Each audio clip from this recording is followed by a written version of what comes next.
अरे रुक रुक रुक, कहाँ जा रहा है तू? सर वो मैम को बिल देने जा रहा था। अबे तू पागल है क्या? तू जानता है ये कौन है? ये विधायक साहब की बेटी है और ये रेस्टोरेंट विधायक साहब की वजह से चल रहा है। कोई बिल नहीं लेना इनसे, जाने दे। सर पर मैम ने 2000 का खाना खाया है और हमारे रेस्टोरेंट का रूल है, जो यहाँ पे खाना खाता है उसे बिल तो देना ही पड़ता है। फिर आप ऐसा क्यों कर रहे हो? अबे तेरे को समझ नहीं आया मैंने क्या बोला? वो विधायक साहब की बेटी है और ये रेस्टोरेंट उन्हीं की वजह से चल रहा है। मैं 1000-2000 रुपए के लिए अपना रेस्टोरेंट बंद नहीं कराऊंगा, रहने दे। Excuse me, bill please. अरे मैडम, बिल की कोई दिक्कत नहीं है, आप टेंशन मत लो, विधायक साहब आते रहते हैं, उनसे बात हो जाएगी। नहीं नहीं, देखिए ऐसा अच्छा नहीं लगता, आप बताइए प्लीज।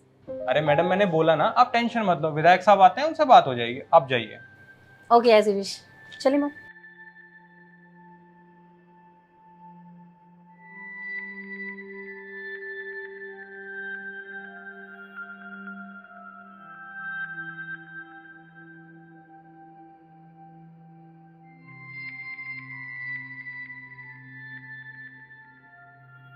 सर आपका ऑर्डर, आपके 1000 रुपये हो गए। क्या 1000 रुपये? वो साहब मेरे पास तो 800 रुपये है, मैं 200 रुपये कल दे जाऊँगा साहब। क्या 800? अरे जब तुम्हारे पास पैसे नहीं थे तो तुमने खाना पैक क्यों कराया? वो साहब मैं सामने वाली बिल्डिंग में साफ़ सफाई का काम करता हूँ, मैं कल दे जाऊँगा साहब। तेरी शक्ल देख के मुझे पहले ही लग रहा था तू भिखारी है, तेरे पास पैसे नहीं होंगे। अरे जब तेरे पास पैसे नहीं थे तो तूने खाना पैक क्यों कराया? निखिल, ये खाना अंदर ले जा। नहीं नहीं साहब, आज मेरी बेटी का जन्मदिन है, मैं कल दे जाऊँगा पक्का साहब। अरे जब तेरे पास पैसे नहीं है तो खाना किस चीज़ का? अगर पैसे नहीं है तो कोई खाना नहीं है। निखिल, खाना अंदर रख और बाहर निकाल लेना। सर रुकिए,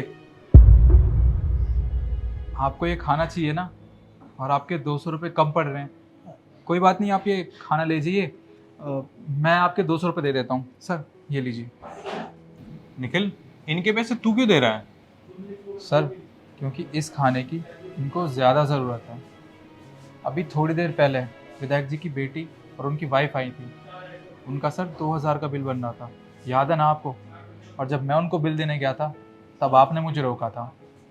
आपने कहा कि वो विधायक जी की बेटी और वाइफ है, उनसे हम पैसे कैसे ले सकते हैं। सर वो यहाँ का बिल दे सकते थे, और ये बेचारे तो गरीब हैं, इनको इस खाने की ज़्यादा ज़रूरत है, और आज तो इनकी बेटी का जन्मदिन भी है। सर आपने उनका 2000 रुपये का बिल माफ़ कर दिया और इनके 200 रुपये को माफ़ नहीं कर रहे हो। मुझे बिल्कुल भी अच्छा नहीं लगा सर। मुझे एक बात समझ नहीं आती, लोग दूसरों को उनकी हैसियत से जज क्यों करते हैं।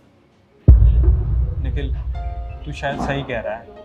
हम बिजनेस करते करते ना इंसानियत भूल जाते हैं, और इनफैक्ट मैं अभी भी इंसानियत भूल चुका था। सही और गलत में फ़र्क करना भूल गया हूँ, पर तूने आज मेरी आंखें खोल दी। तो एक काम कर, अपने पैसे रख। और क्या कहा आपने? आपकी बेटी का जन्मदिन है ना, आप ये खाना लो, ये लो, इस खाने को ले जाओ और अपनी बेटी का जन्मदिन बहुत धूमधाम से मनाना। और हाँ, टेंशन मत लेना, मैं इस खाने के बिल नहीं लूँगा, ये हमारी तरफ से आपको गिफ्ट है। आपका बहुत बहुत धन्यवाद साहब।